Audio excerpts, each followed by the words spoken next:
ক্ষমতার মোহে চতুর্দিকে অন্ধকার দেখে, মনে করে আমার পতন আর হবে না। কিন্তু তোমাকে বুঝিবে যে গোকুলে বাড়ি শেষে। গাড়ির চাকা সব সময় উপরে থাকে না। গাড়ির চাকা সব সময় উপরে থাকলে গাড়ি তো চলবেই না। গাড়ির চাকা ঘোরে বলেই তো গাড়ি চলে। সুতরাং এই উপরে তোমার চাকা উপরে এখন আছে বলে, তোমার দলের চাকা উপরে আছে বলে যারা মানুষের উপরে জুলুম করছো, আলেমদেরকে ধরতেছো, মুসল্লিদেরকে ধরে ধরে জেলে ঢুকাচ্ছ, সময় আসবে এমন ইন্দুরের গর্ত বাবানা চালাবার জন্য।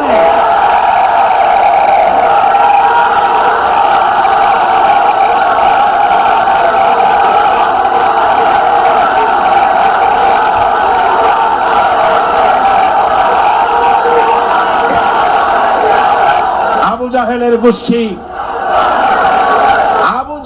গোষ্ঠী মনে করেছে সোজা আঙ্গুলে ঘি যখন উঠলো না, আঙ্গুল বাঁকা করতে হবে।